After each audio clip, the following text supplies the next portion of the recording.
Good morning, everyone. We'll get started in just a moment while we allow the room to fill up.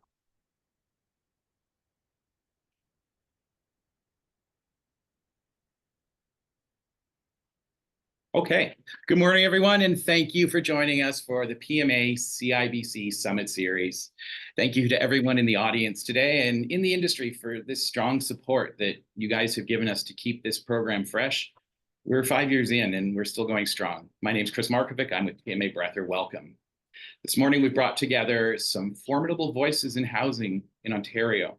We'll be looking at Ontario's housing predicament from 4 different perspectives and viewpoints, from planning to legal process to innovation and development. And I'm thrilled to introduce our panel this morning that's made up of Leor Marguiles, who's the partner and head of development and real estate services with Robbins Appleby, LLP, Sid Kerrigan, managing partner with EVOKE Residential, Don Given, founding partner, Malone Given Parsons Limited, and Tom Muench, former councillor for the city of Richmond Hill and founder for Up for Growth Ontario, as well as senior VP of United Chargers. Now, we know you'll probably have lots of questions for our panelists, so please, I encourage you to type your questions into the Q&A box down below, and we will try to get to as many as we can at the end of our session during our Q&A time permitting.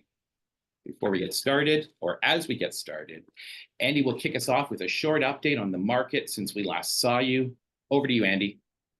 Hey, thanks, Chris. Great to be with you all. Good morning, everyone, and thanks for a great and illustrious panel. I'm looking forward to their commentary. My theme for this morning is it only looks up from here. Clearly, I get asked more and more every single day, no matter where I am, what the heck is going on? When will this housing market come back? I was at a charity event the other night and ran into former Mayor John Tory, and he asked me exactly the same question. What is going on, and how are you in your industry surviving out there? I told him it was very challenging times. I've never worked so hard for so few sales, but at the same time, I feel like I'm working for the Red Cross. Every time I sell a house, I save a life. Oftentimes it's my own. But this market is about to change. And the theme of it only looks up from here is really what we're facing. I'm not going to look back too much, only try to look forward here in this little brief time I have with you. You know, resale prices have remained stable for almost 8-9 months. That's a tremendous sign. The major correction in the resale market occurred really early in 2022 after the February-March peak and into the second half of 23. You know, prices are off by 20%. Listing supply surged with the rate cuts, kind of an interesting reaction to the market where the seller said there must be improvement now in demand because of a rate cut, and houses surged onto the market, holding prices stable. That's a very important consideration as we begin to look forward. We expect this fall will probably witness the first real evidence of major change on the new home market, particularly low rise, not so much high rise. Say hi to my father over my shoulder there, who's behind me. He's been over my shoulder for many, many years, you can imagine. The market from a new home perspective adjusts to a change in conditions and ratchets down very, very slowly. The resale market adjusted very, very quickly and now has stabilized. New housing will adjust now as closings have been completed, and we've got through most of the circumstances that we faced in trying to make sure we delivered on the promise of the sales actually through the pandemic period till now. There's tale of two cities between high rise and low rise, and I'm not going to really harp on that too much. High rise is in a totally different set of circumstances and is going to take a little longer to recover from a significant oversupply. But we're at the bottom of the housing cycle. We're going to look back on this particular time in the fall of 24. A year from now, we'll look back and say, this is a worst part of the cycle that we will ever experience. And it'll only look up from here. Bank of Canada's cut rates 3 times. It didn't spur demand. It spurred the seller. But very interesting that bond yields are sitting now at 2.6%. That's the determination of mortgage rates, particularly the 5-year bond yield. And that is hovering still with mortgages above 5. That's a 2.5-point spread. That normal spread's 1.5 to 2. So you can expect mortgage rates to continue to subside. And we think Bank of Canada is coming with more rate cuts. I don't know that they'll be as aggressive as the US with a 50 basis points, but clearly the governor is more cautious, I think more careful in his analytics, and we'll continue to see quarter-point cuts right through to year end. That'll take us down below 4%, probably to 3.75, and then by spring, a continuing movement down on Bank of Canada rate into the low 3s.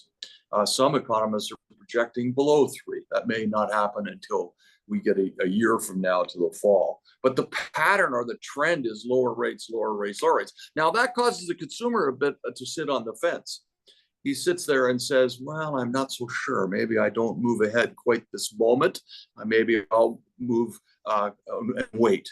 The key factor is that the early adapters, those who are looking at the best value they're going to find in real estate now that we've seen probably in 5 years, will be taking advantage of that through this fall and through this winter.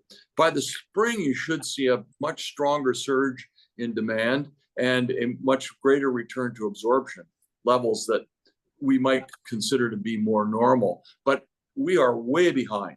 You know, there's so much talk on the supply side of providing 1.5 to 1.7 million new houses over the next several years, at least through to 2032. And we're going to talk about that a lot in the next little bit. But the key factor is that we're likely not going to see absorption levels in 2024 higher than 12 to 14,000 units, high rise and low rise. Our average 10-year average is 34,000. We're operating at a third the level of what we might consider to be normal. Yet our immigration continues to be enormously high. So you've got this giant bathtub filling up with new potential buyers, and the other side of the supply chain is constricted, not moving, and not happening even in terms of the industry delivering product. That's all a function of a whole bunch of things that we're about to talk about. You've seen some interesting things happen, a 30-year RAM extension from the federal government, minor, help the first-time buyer. It'll help the first-time buyer on resale, which is the engine of our market. In other words, that first-time buyer in a classic move-up condition, that will help him a little bit. The raising of the high ratio ceiling to 1.5 million doesn't really help our new housing industry much. We require at least minimum 10% down and 20% on condo. So that 5% crowd or 5 to 10 is going to help a little, but not significantly. These are good demand changes fundamentally within the market, but they're not earth-shattering. The one that's earth-shattering is the MQR, the mortgage qualifying rate.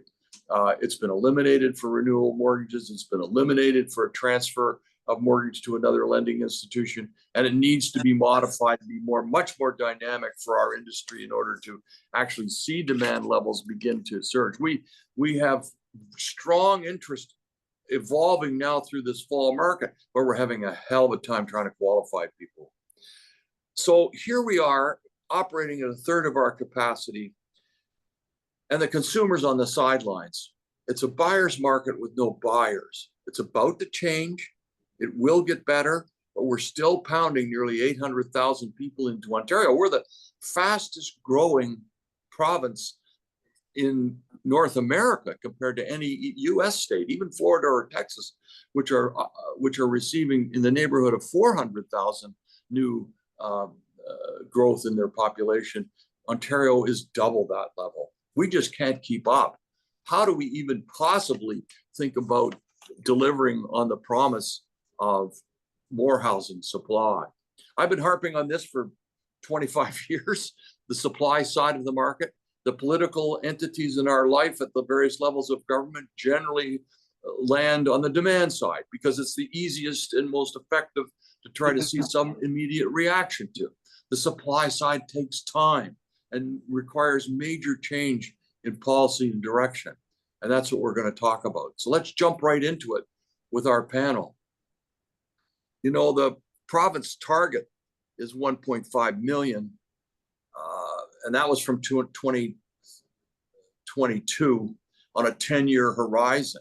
That's 1.5 million more than what we're building. That's in excess of 200,000 new housing and 270,000 new housing units a year above what we're currently providing. And Ontario hit, on average, over this last 10 years, 76,000 a year. So what, in fact, we're asking of ourselves is now to produce 300,000 units a year in a market that's barely made 100. Is this impossible? Is it a pipe dream? And along comes University of Ottawa Smart Prosperity Institute and said, we're under projecting that number of 1.5. It should be 1.7 million housing units because of that surge of immigration that's occurring. So here we are. So let me ask these panels. We'll start with Dawn. Give me your first off the top, that kind of 1 minute feeling about how do we make this change happen? This is an enormous challenge. Dawn, let me start with you. Well, it has been a challenge since the growth plan came out in 2006, where the government was trying to regulate the land supply by limit growth and contain it in certain areas, some of which was idealized conversion of housing demand to put families into higher density. We've had to deal with that for the last 20 years. And what we've done with this report that we completed for Build is took a look at the GTH from a supply point of view to see what can be made available within the terms of the market that the province sets out, whether it's 2026, 2031, or 2051. And what we're quite concerned about is that the changes that the government has been making on how to regulate growth by amending the approved official plans, putting in their own changes, adding different lands, makes it very confusing to have any kind of foresight on where we're going. But we also are faced with some major servicing constraints, traffic constraints that are going to be limitations on growth as well as the pace of growth works up. So I'd like to just show you the slide title that we have, if we could bring that up. This is the report, the 200-page report that was prepared for Build. Sorry, we'll get it up in just a second. Here we are. You can download this report. It has the information. I will only highlight a few things as we go through this discussion today. But I think you'll find that within this document, a lot of the questions you're asking can be answered, or that we can identify why we have problems. And I'll leave it that way for now and let others join in. But I can remind everybody that as I'm probably a little bit older than even Andy. I started in this business in '71. Back in the times when I was first start there at Marshall Macklin, I was able to get a plan of subdivision approved in about 2 weeks by the province with 7 conditions. Today, you know, it takes us years to even get in the door to have an application processed. So I'll leave it that way for discussion. Thanks, Don, very much. Leor, over to you. What's your 1 minute solution? Where do you see as the highlight of this, that if I had a magic wand, you could wave it this second, what would you do? Okay, well, 3 things. And the most important thing is that all 3 levels of government treat the current situation as equivalent to a wartime crisis. They're starting to. Like, there's no other way to minimize it in terms of the housing supply, the affordability issues, the immigration. It's a massive, it's destroying cities. It's destroying young people's lives. So until they all get together and say, this is a crisis, we've got to take extreme measures. Until that happens, you know, you'll get little bits and pieces from the feds, little bits and pieces from the province, and stupid things from the city, like housing vacancy, housing taxes, and foreign buyer stuff, and it's all bullshit. Sorry, but it's all nonsense. It's all window dressing. So that's really number one. The Feds seem to be getting it, but even them, until there's a real recognition, they won't happen. So out of that, what's number two? I've said this 100 times. Everyone has said this. HST. HST is one of the largest taxes in the component of 20 to 25% taxes that people are paying. And the Feds control that. And they've controlled it from the beginning. Yes, there's a provincial component, but they've not indexed it from 1991 as they promised.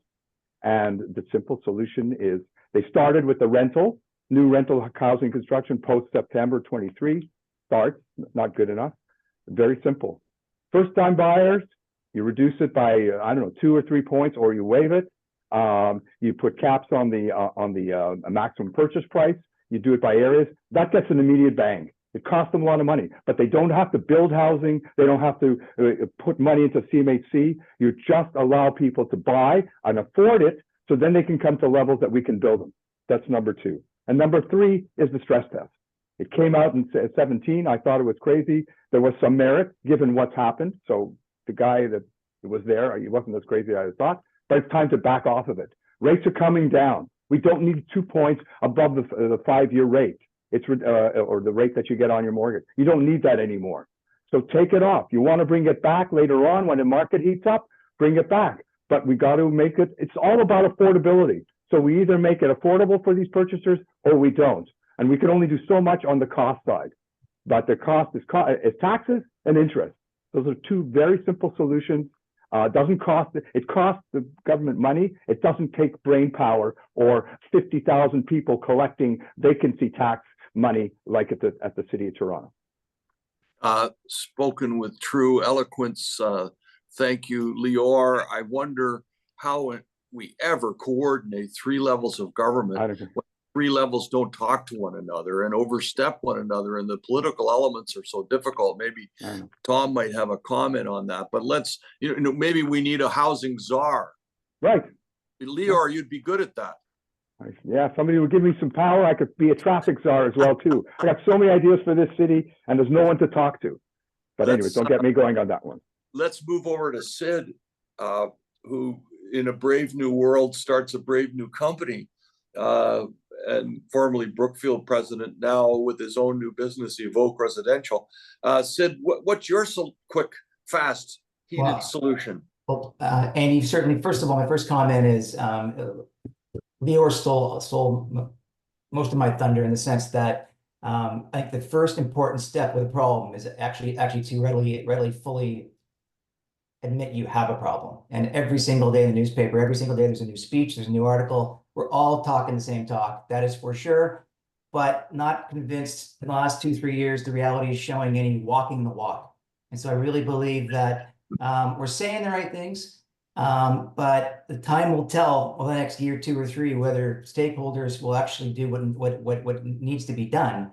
And it has to be a full collective unified front across all stakeholders. And again, I'm not convinced all stakeholders will do their share. Certainly, home buyers are trying their best, but all other stakeholders, I think, need some more work. Sid, very astute comment, and it really sends us nicely over to Tom, who's been in the trenches as a councillor in Richmond Hill.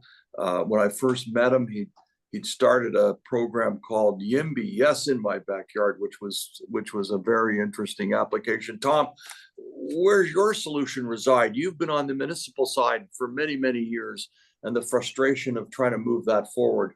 Where do you stand, Tom? So thanks. So first of all, we are in a housing crisis, and we need action and, more importantly, solutions. And that's what the point of this panel is today. Recognizing that we are in a crisis is a good start, but we have far too much lip service. We have a crisis, like was just said, like COVID. Municipalities and mayors, not Justin Trudeau, are 100% responsible for building permits and community living, and they're not getting it done. In fact, we are blaming, and they are blaming, the industry and the market for not building today. We need a complete buy-in from government, especially municipal, to build now. Specifically, municipal government process time has to be capped at 8 months with standardized building permits low-rise, mid-rise, and high-rise.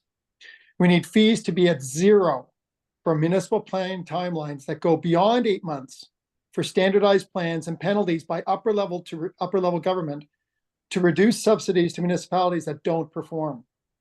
The federal and provincial government subsidies must go to municipalities and builders directly that implement standardized plans with a focus on getting shovels in the ground within 24 months, with a target of 320,000 building permits by 2027, 2 years from now. The federal government must deliver subsidies through the province directly to builders, and allow the non-market housing to relate it to infrastructure. So they subsidize those areas that municipalities are now penalizing builders to do with some of these smaller units that don't work.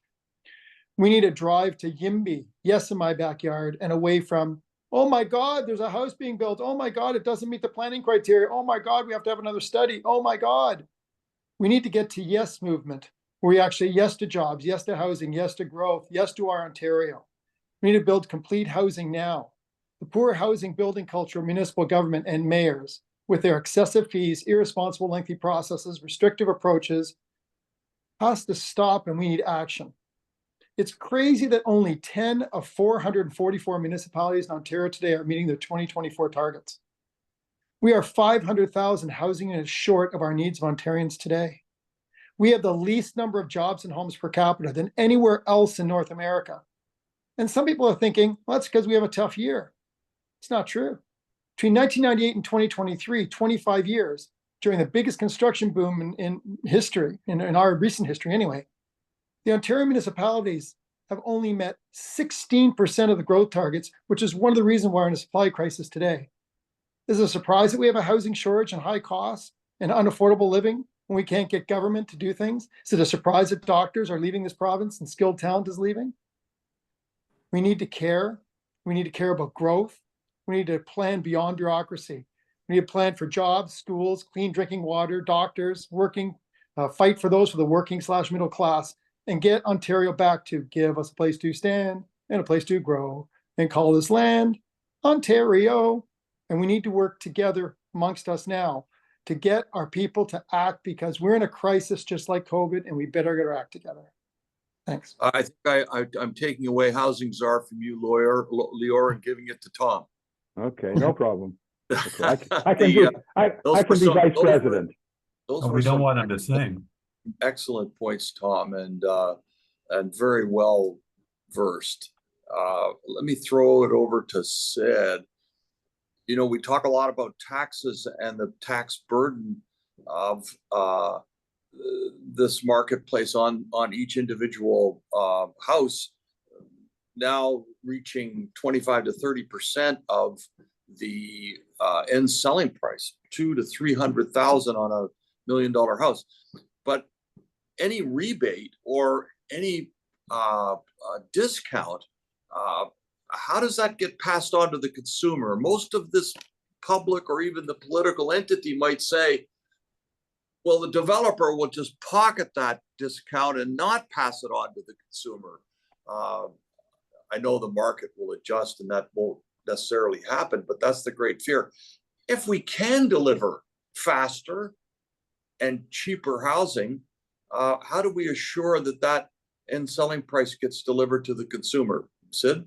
Yeah, Andy, we had that chat last week. One mayor I know quite well advised, why don't we do the same as the rebate for HST, where the DC relief, if any, it's actually paid directly to the home buyer, not the builder developer. So is there a way through a rebate back directly?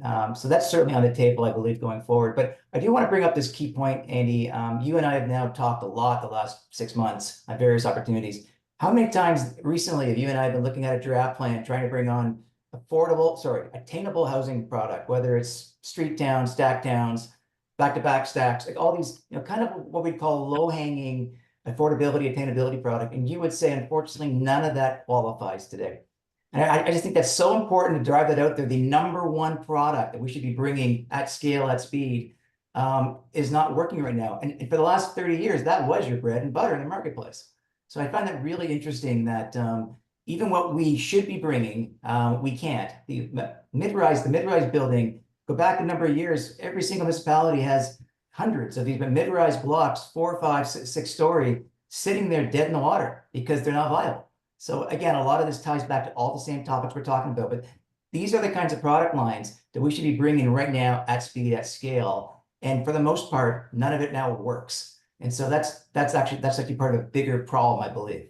So does it not work because of the delivery to of taxes and the tax burden, or is it a hard cost escalation, or is it underlying land value, or is it a combination of all those factors? If I can, I don't mean to make a lot of non-friends on this call, but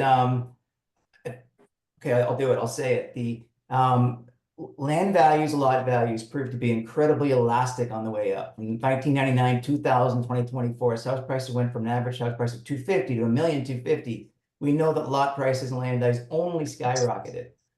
But yet, over the last 2 or 3 years, land values and lot values proved to be inelastic on the way down. And so I just want to, first of all, that's a huge selling point for the city, the market, how strong our market is.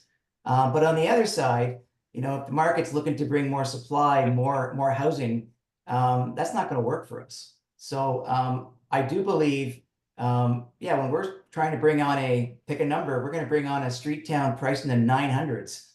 Like, I'm sorry, nobody's going to bang down the drum and say, great, now we're going to bring on attainable pricing. So why is that townhouse $900,000? Why is it?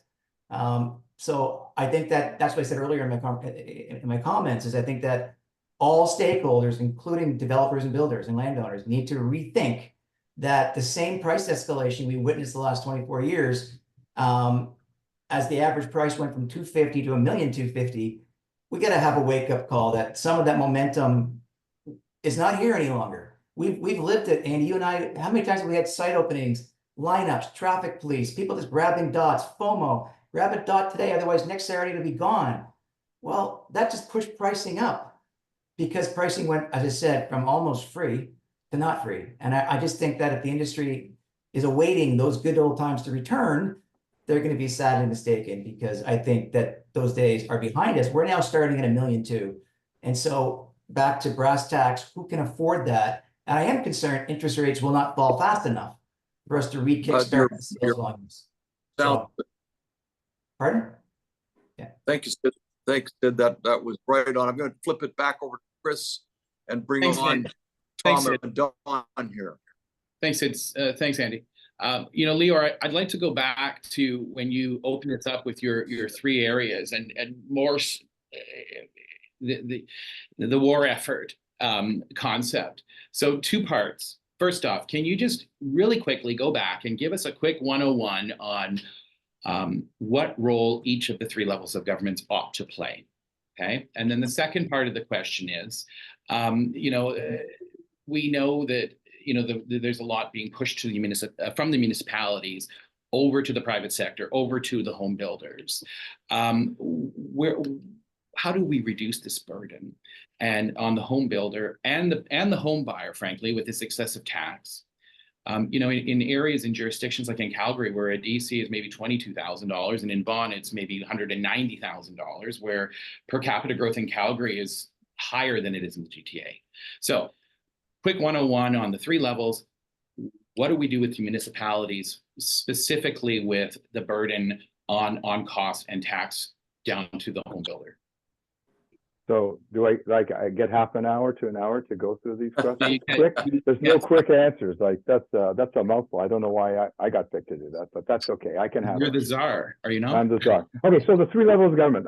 It's a recap. Liberals control the HST. That's the big number that can flow down in terms of cost and breaks.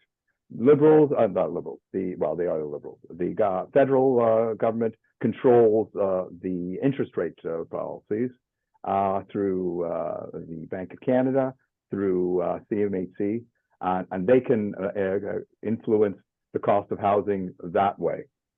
Number 3, it's through CMHC. They started to use CMHC as a vehicle for affordable housing. I can't remember the name of the program that they have low interest rates for new rental housing construction, provided you have a certain component of affordable housing. That's another area that they control and that they can massively ramp it up because it's hard. It's not being used to its full capacity. You know, they set aside, I can't remember how many hundreds of millions or billions of dollars, and only a fraction has been used because CMHC is still, you know, acting as an insurance agency and not a housing corporation. They have to change that philosophy. So that's the Fed. The province sets the rules for planning, for charges, for whatever the city can do. City can't do anything that the province doesn't allow. They're creatures of the province. So they set the framework, and you know, we could talk about how much the province, the Liberals and the Conservatives have legislated this industry. It's actually quite staggering. I'll just give you an example. The Liberals are in for 12 years, and I tracked all like the comments that I did on legislation that they passed on housing from 06 to, was it 18? And this is just off the top of my head. 16 or 17 pieces of legislation, which means there was probably 30 pieces on this industry. Chris, if you want to talk, there you go. Oh, So the province has tremendous control over what happens, and both governments, Liberals and Conservatives, have done a lot of good and a lot of damage in reverse order. And the Conservatives have done both, good and damage. The city, once it's allowed to do things, deals with the planning side, the approvals, and that whole process of getting them through the process. They're at the ground. They're building the infrastructure in a lot of cases, sometimes the province. They're dealing with the transportation internally, sometimes the province. But they're on the ground getting those low-rise projects through and the mid-rise and the high-rise. And they can actually stop whatever the other guys have done. So that's where those guys are, and there's lots that can be done, and we've talked about them. So your second question is, you know, how do we fund all this stuff? Well, right now, the idea is buyer pays. That's the theory, subject to infrastructure money. The buyer pays, not the taxpayers. Growth pays for growth, and that's why you have DCs, parkland dedication fees, and the CBCs, which replace the Section 37. And that model doesn't work. Because under that model, you've seen between I think the average cost of DCs in the city of Toronto for like a 1 or 2 bedroom. I don't have the numbers in front of me. Bill just released a report that's quite staggering. It was about 90 grand of taxes just for the DC on a 1 or 2 bedroom home. When you look back to 07. There were $3,000 or $4,000 because we had an infrastructure. We didn't have to build like we had an infrastructure. So what they're doing is using that to that kind of extra money to rebuild the infrastructure that they need to rebuild anyway. So what's the answer? The answer is everybody pays. You know, the tax rate in the city of Toronto is just a joke. It's far too low than any other municipality, and taxpayers have to pay. If we want to have growth, if we want to have infrastructure, it can't be on the backs of just purchasers. How do you reduce it? I told you. You drop the HST. You start doing stuff with the HST and the DCs for new home buyers, for rental. There's all kinds of things, and those are immediate. You don't have to have a CMHC plan and build. You know, till you build, they're going to help with building with affordable housing and with, you know how long that takes? If they would drop it immediately, like they could do things with existing projects that are stalled because they can't create a price that people can afford. That's, you know, those are there now. There's just so much that we could do immediately if somebody had some guts and some brains, but they don't. So there's the story. I just wish you had more passion. Let's flip it over to Don and Tom and talk a bit about that approval process. Both of you have been, Tom on the municipal side and Don, of course, the guru of planning here in Ontario, been on the processing side. I looked at a plan of subdivision the other day that was as easy an approval as you could ever imagine. And the subdivision agreement was 40 pages of gobbledygook, and it had taken 20 months to get there, but there was no issues. It was just unbelievable. I heard the premier the other night. I was at a dinner with him, and he was bragging about the growth in Ontario and how strong it's been. But we have to compete with communities like Houston or Florida for new business and new support growth for jobs. And yet the average house price in Houston today, in a city that's identical GDP to the GTA, is 400 grand, and we're $1.1 million as of last month. So what do we do, Don, to tackle this incredibly difficult approval process? And to you too, Tom, but let's start with Don. Well, I think the government is on the right track. They have tried to minimize the approval process to the extent that they can by removing the regions, for example, from the planning approvals.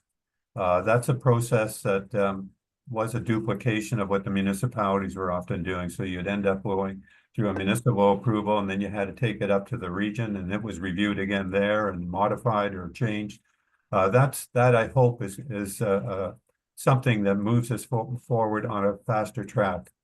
But what would also be very helpful in all of this is to have a set of rules that aren't changing. We have changes that have taken place by this government and by previous governments that change the rules as you're in midstream. And that makes you go back and restart many cases in terms of how you deal with things, whether it's the density requirements that they're now mandating, and you have to go back and revise your plans to coordinate everything in a way that meets the requirements. But the biggest issue that we ran into used to be the environmental stuff. And by removing the Conservation Authority from dealing with the environmental side of things, I think they've made another good step. So we're just at a stage now where those changes are helpful, but we haven't had enough time to work with them to see what the difference is in the amount of time it takes to get the approvals. One other thing that has really been an issue for all of us is the influence of getting some kind of community structure built into your plans as you go through that, which is whether it's a parkland or it's equality of housing through urban design or the trail systems, all of that. That never was part of the planning process, or at least it wasn't a big issue, but it has become a bigger issue than it used to be. And I think we need to find ways to sort of minimize that, because I don't think the builders are building bad housing. I don't think they've got bad designs. I think they can live with the park standards, but don't change them. But they continue to be moving everything around. If you were to ask me what I would like is, and this comes from John Bousfield, who was one of my favorite planners. He said, I would vote for a politician if he would just have a platform that said, I'm not going to change anything.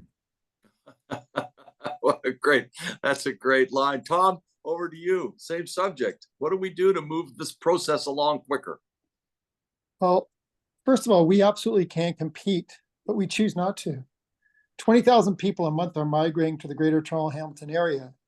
And some months we have a mass exodus exceeding that, where negative migration exists, where we're losing doctors, skilled labor, and investment. We need to become champions of housing and growth, not just participants. We must move forwards collectively with a new vigor. And frankly, municipalities don't care. They don't care, and they're not accountable, and they don't care that building permits are so underperformed. In fact, they blame the building industry and they blame builders, and they say, we're not accountable for the long processes, high expenses, and bigger bureaucracies that we have. So we need to together talk about housing for a competitive advantage and troop on. We need to keep housing that's livable for all of us. We need to work with existing structures, but work to get through it, not just work in the process around it. So in order to have a building, we need to move forwards with solutions. And those solutions mean that we need to create a team where together everybody achieves more. We need to bring leaders to the table to get through the minefield, because we need to build 270, 320,000 homes in the next 2 years. That's never been done. We need a can-do attitude that's progressive, that has an attitude to build. We have a mindset just like the railway we did 100 years ago, where we build national highways. And we talked about highways yesterday. Sort of funny, the Premier was talking about that. We need a provincial and federal government that's going to push through effectively beyond their silos, to push municipalities to get it done with the existing monies. We have the Building Fast Fund, the Housing Acceleration Fund, and we need a communication strategy that's going to say, hey, do you guys know about the housing report card? And did you know that the city of Richmond Hill, for example, has approved 20% of housing needed this year? 80% of the people that need housing did not get it in Richmond Hill. And don't unfair to Richmond Hill. Only 10 of the top 51 growing municipalities who signed a housing pledge are performing. That is such a shameless stat. And the public doesn't know it. Every day I go out there and I ask every day the waitresses, hey, do you agree that housing is affordable and livable? No. Which level of government is responsible? Federal, provincial, municipal? And 10% of the time they say municipal. So there's no accountability at the municipal level, and that's where it needs to get done. And the provincial and federal government can't just put programs in place. We need to rock. So I think we need to move towards 270 to 320,000 homes built now. I think we need to put a real vigor to get it done. However we're going to get it done, we need to find partnership models where we reward builders and give them subsidies for building non-market housing in market-orientated communities, and really think how we're working collaboratively at the public level, because the subsidies and the big bureaucracy and the lack of productivity is driving costs, creating gridlock, hurting affordability, and we need to start putting a real vigor collectively to drive the bureaucracy and the policymakers to build now, like we did a highway, as priority one. And that will help our mental training, that will help job creation, both in the building, it'll help the Amazons of the world. We have to get the business community to subsidize their workers for housing. And we need to work collectively because we are in a crisis like COVID, and we need to think like that and act aggressively, not necessarily to shut down the economy, but work with that kind of vigor.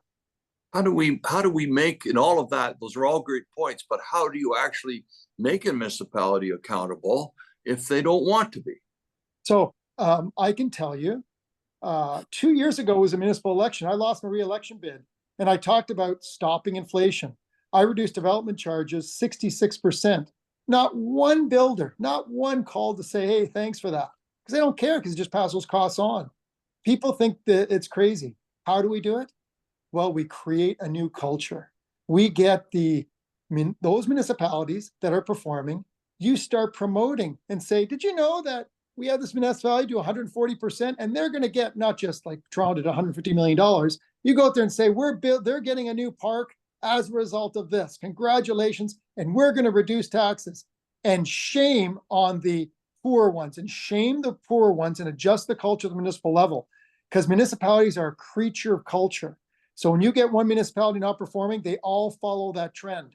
So we need to put a trend of growth and really drive those growth-oriented communities, promote them, and shame the rest, and adjust that culture. And we also create some profit sharing, if that's what we have to do for some of those employees, reduce their wages.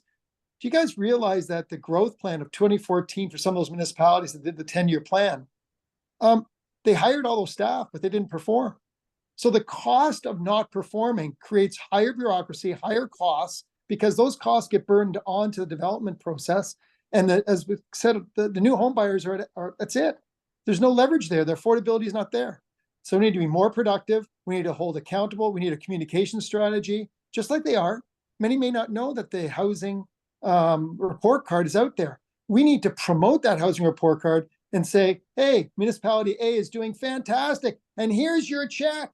It's in arrears, by the way, but here's your check, and let's get it done. And when you do that, the others will follow, because employees get satisfaction, they get growth, and people are migrating to that community. They get new parks and safer communities and more police. All of a sudden, people are saying, I want to move there. We get the market to drive the government, not the government to drive the market. Sid, you're the builder on our panel here. What's your commentary about that? And should I be publishing on my statement of adjustments on closing all the elements of tax that you've just paid as a new home buyer, making them aware of what in fact the burden had become?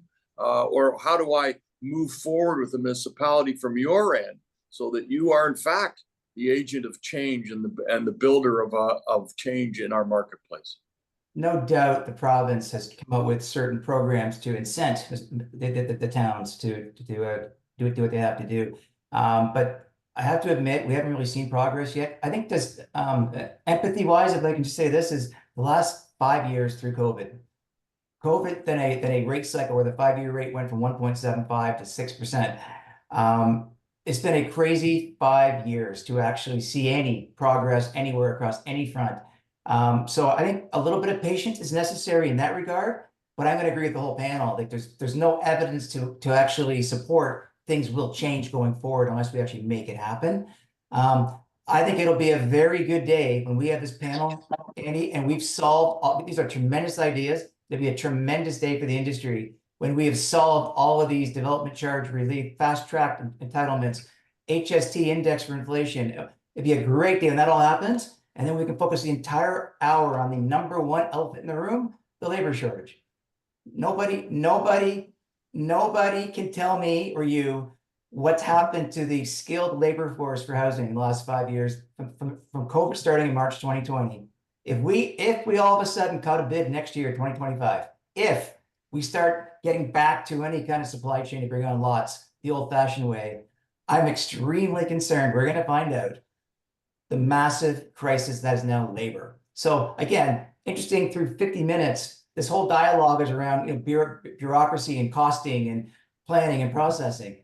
The number one, let's say we solve all that, we're going to have this massive challenge on labor. So just there you go. Well, listen, the federal government's responsible for that on the immigration side, and as a stroke of a pen can change the point system to improve the quality of skilled labor instantly. Now, they've made some little changes around the edges, but that's a major, simple change they could do. Right now, it penalizes skilled labor coming into Canada on the point system, and that needs to be a fundamental change. Let me just stay with Sid for a minute, and maybe also Don might want to comment from the planning perspective. What product innovation can we bring forward on the affordable side? Are there things we can do differently from both the housing form?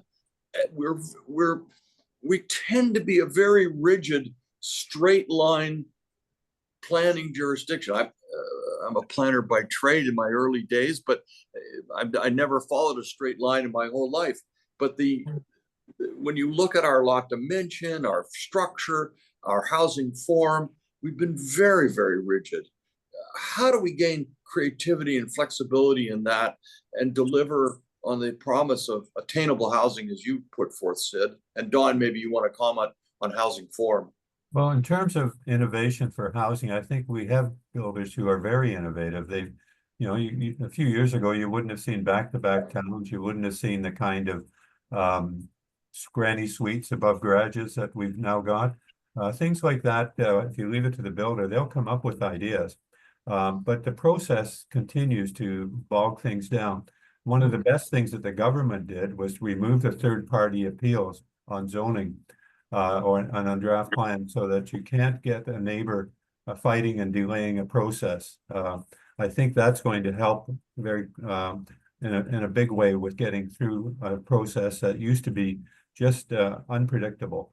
So a timeline was never possible to predict for a developer. They didn't know how soon it would take them to get to the market. But I think this is a helpful step in the right direction.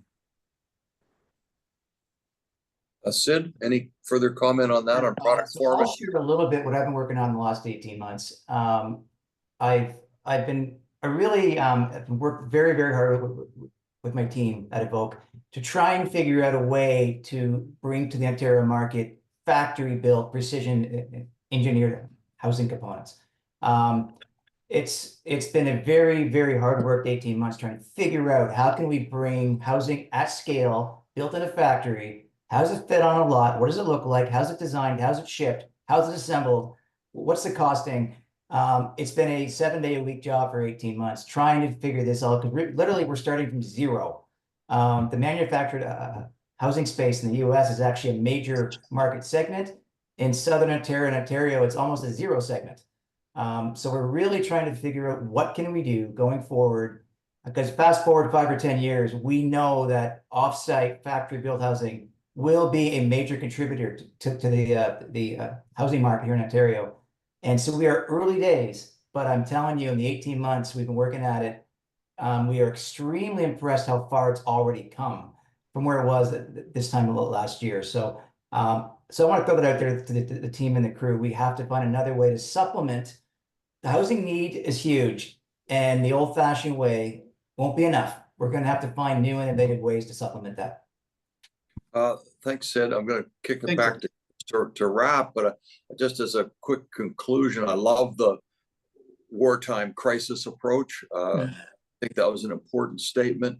I love Tom's collaborative, holistic approach of trying to move this forward and talk about growth in a positive context. I think that's remarkable. Don, you highlighted some really important points of what the province has already done, and we didn't even congratulate them on their massive investment in infrastructure, but it's a continuing battle to see the results of this.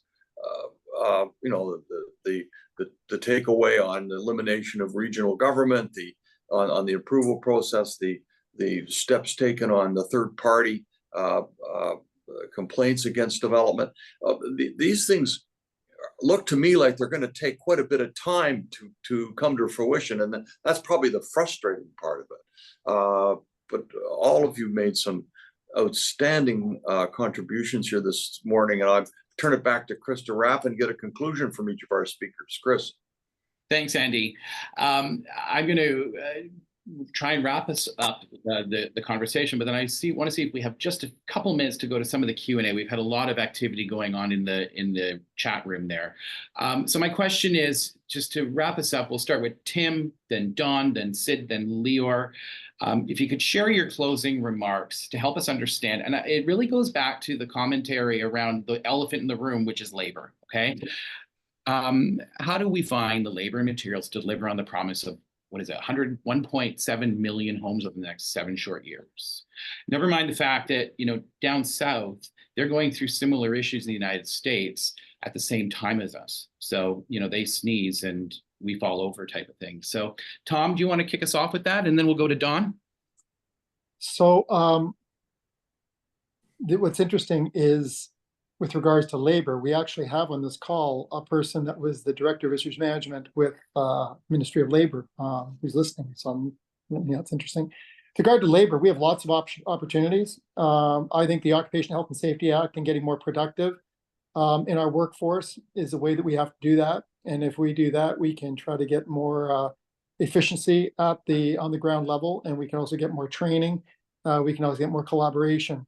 So on the labor front, that's a way for us, because we are going to have a real problem with meeting the needs of the housing if we do get to our growth targets. With regard to innovation, for example, I moved motions 5 years ago on permeable pavers. So you hear, how are we going to do secondary suites and widen driveways? Well, and then how are we going to have a rain tax? Well, we reduce the cost. We reduce the cost by putting, like they do in Europe, we put stormwater management permeable pavers that absorb, that hold water, that don't offsuit onto the rain system, onto the sewer system, that raise millions and millions of dollars onto the public purse, which causes more development charges, which is going to raise the cost of housing. So people are offloading water onto the farmers and offloading water on our sewers, and they're impacting new development. And we should be able to get, for those builders that use that, they should be getting a credit, a reduction in cost, because they're not offloading water onto that system. It's done in Florida, it's done in Massachusetts, it's done in California. Why isn't it done here? It's done in New York. So we can do innovation. We can get labor. We can work together. We need to move forward with solutions, but we need to build now. Let's talk. Let's get it done, and let's use the money that's in the system now to stop the policies and get those people that are working at the government level to say, how can I help you, Mr. Builder? How can I help you, Mr. Municipality, get it done? And the others that don't, follow the best, forget the rest. That's the bottom line. I like it. Follow the best, forget the rest. Don? Well, I think you've got to acknowledge that the province is trying to change things. And I think that criticizing what they're doing is not the message that we want to send back. We want to say, continue on with what you're doing. We'll feed back new ideas as we have them on what would be helpful in trying to expedite the development approval process and the quality of the products. So my suggestion is that you take full advantage of the open door that the province has to listen to what you have to say. They do have a mood that's very different than we had under the Liberal government, and we want to continue to say thank you for what you've been up to this far. But don't stop. Keep on going, because there's a lot more that we can do to help move this process along. And in terms of what that means, the carrying cost for land that the developer has for 20 years, which is what the process is for a typical development, is really a big part of the carrying of the cost of a house. So if we can find any way to sort of shorten that process, I think it goes a long way to sort of helping out with the housing crisis. Thank you, Don. Sid, over to you. I guess what I'm going to ask or say is back to the factory built idea that we worked so hard on. We've witnessed a lot of podium speeches the last couple of years on how much the various levels of government have put into the battery space, the EV battery space, like in the billions.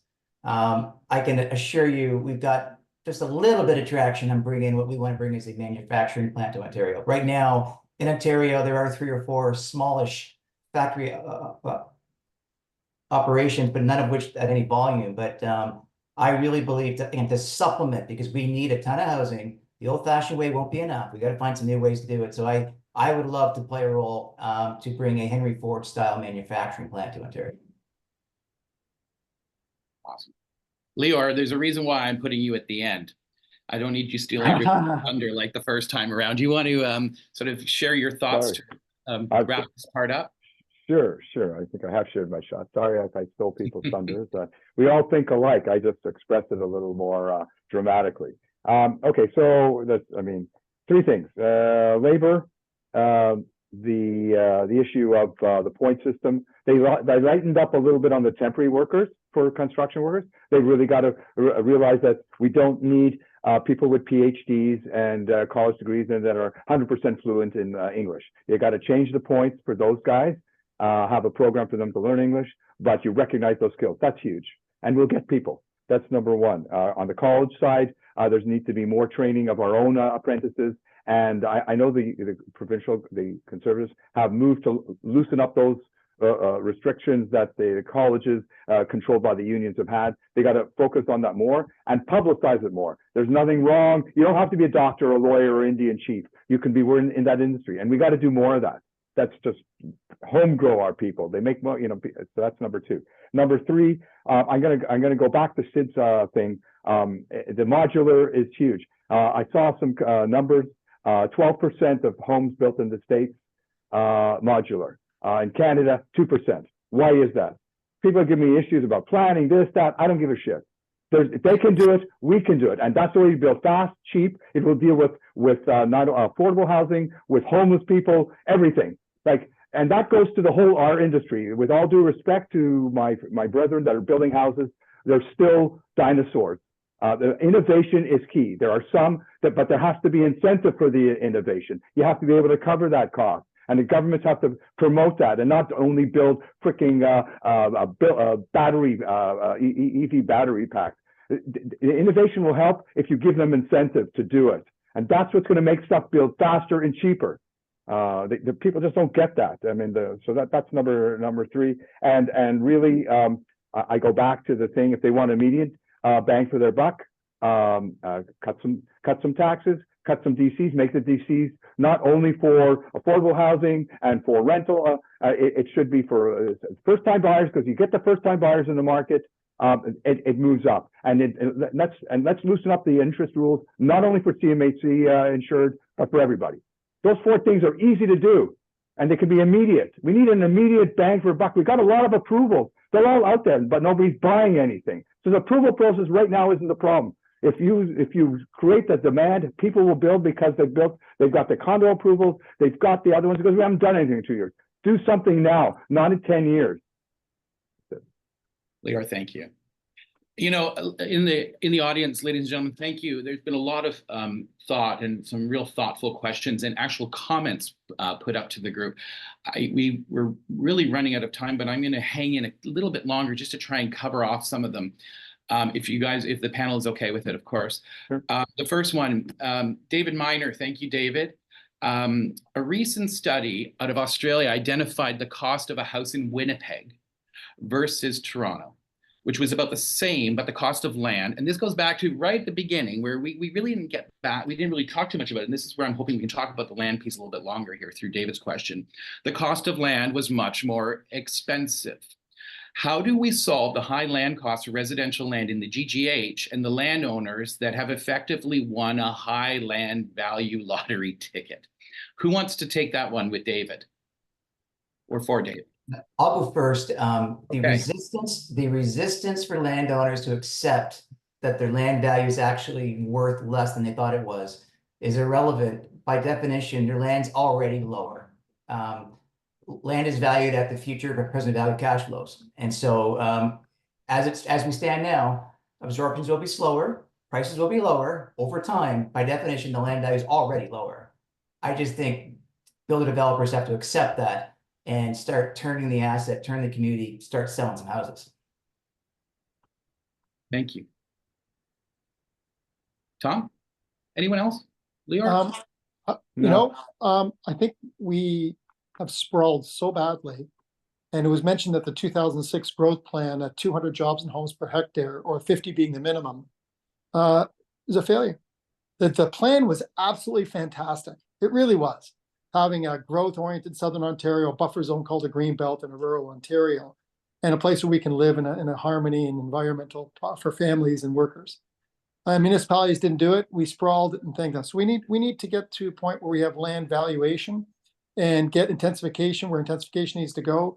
This fourplex concept is really dangerous for the building industry, because if someone's going to widen a house and increase the house and not pay development charges, and then they say, oh, we have to pay for the infrastructure, and we'll get the new builds to do that, there's going to be a further differentiation. And we need, there's a real problem. So I think land values, because of the sprawl, have been a big problem. And I think municipalities, when they say we have problems with this stormwater management, they're a creature of their own problems. So I think we need to be better, smarter. I like the idea of modular building, and I think we need to look at alternative innovation. And I do agree that the government is doing a lot, but we need to do a lot more aggressively with regard to performance and output. And as a former professional athlete, I can tell you, it's all about the championship, not about the participation. Some of you all were nodding. Leor, I saw you bobbing your head there. Well, yeah, no, but I was looking at some of the questions here, and there's one that we talked about earlier that I think we should talk about. I fought with the builders for the last 25 years. Is breaking down the cost of the house. When you buy your gasoline, it's got the little circle, and it shows that they're making 3 cents on $1.40. I don't believe it, but that's what it shows. And shows this tax and that tax and this carbon tax and all the other stuff. There's like, to me, if the government would legislate it, because builders don't want to do it because they don't want to be the only one. That's the problem. I'm not going to be the only one. If everybody does it, you put on your thing, cost of taxes, DCs here, application fees, all of them. You break it all down, and he shows that it's $250,000 on his $900,000 condo in Toronto. And you have that everywhere. We all talk about it. They are talking about it. The press has finally got to it. But if it's there in your face, that would be so good. Like if people would understand that it's not our fault. The first 25% is going out the door. It's not going in my pocket. And I think that type of thing, however you want to do it, because I don't think builders will do it on their own. But if everybody has to do it, then it does. And I think that would be a nice way of sensitizing people to say, what the hell is going on here? Leor, why don't after this, you and I connect? Let's see if we can rally together our colleagues at OHBA and at Build and see if there's some way for us as an industry to start to introduce this into the market. Let's commit to that.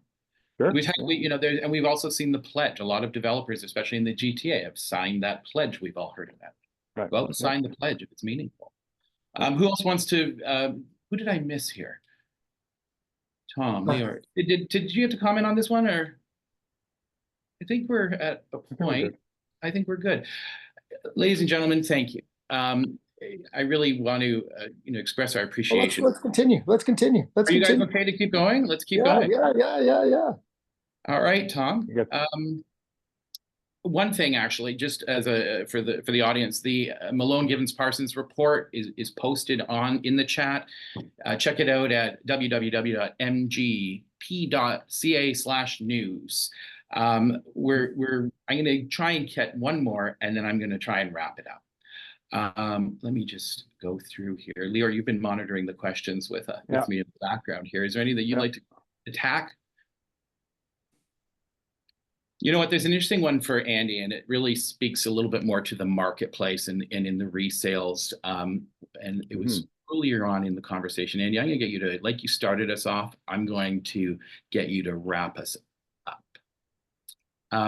Well, it's a two-part, actually. There's one comment that we can speak to. If we could somehow keep better consistency in the market, dampening the cyclicality due to the impacts like interest rates, et cetera, we could better have better consistency in supply labor due to the predictability, thereby mitigating employment risk. That's an interesting comment. As the population grows, and Andy, I want you to speak to this if you can, as this population grows to significantly price decreases, it'll be shock absorbed by the swamping demographic increase. Do you have any thoughts on that, Andy, or anybody? Well, that sounds like socialism to me. Yeah. So I'll just leave that one alone for a moment. But the joy of our marketplace, of its cyclical nature, is that in downturns, actually instill innovation and creativity. It actually only happens when you have challenges in front of you. You cannot, and you don't want government to be in such a planning jurisdiction that they're making all the rules every day to allow or not allow something to happen. The market forces must be allowed to percolate and innovate. And I think that's just a cornerstone of our world.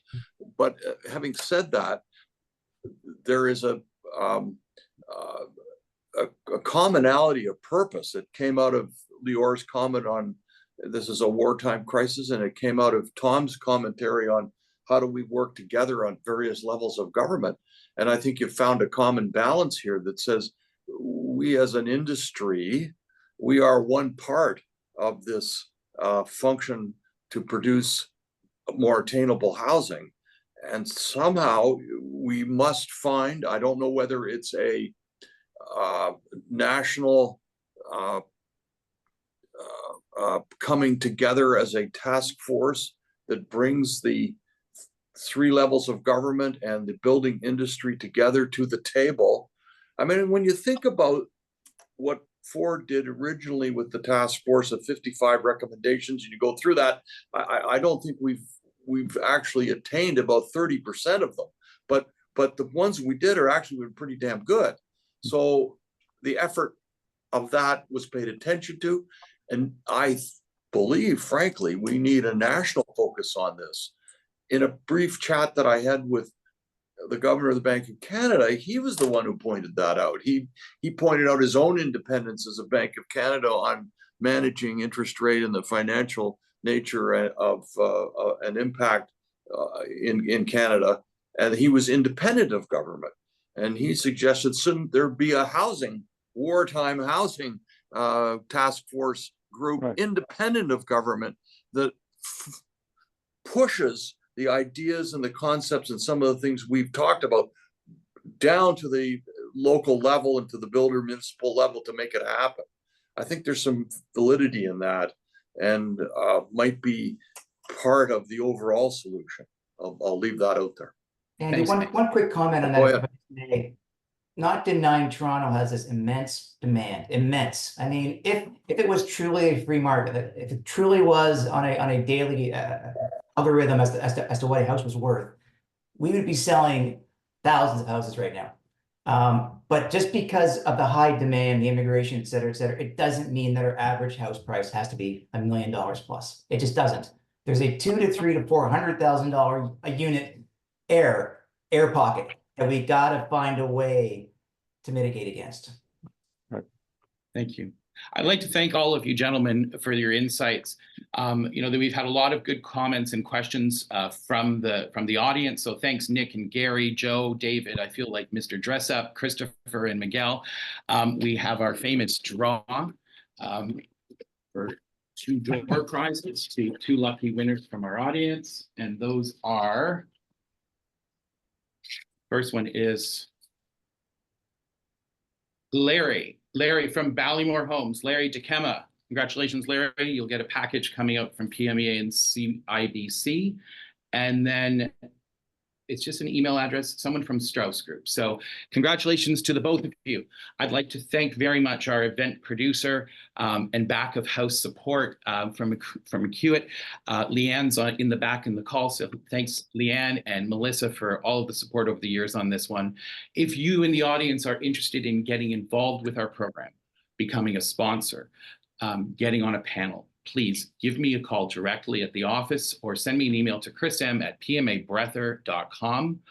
If you are one of the people in the audience who had Qs and As and would like connectivity to any of the panelists, I'll do my best to do that. Again, please send me an email to chrism@pmabreather.com. Have a great afternoon, everyone. Thank you for joining us. See you next time. Take care, everybody. Take Thank care. you. Bye-bye. See everybody. Good job. Thank you. Thanks, Andy. Great to see you, Tom. Better seeing you, sir.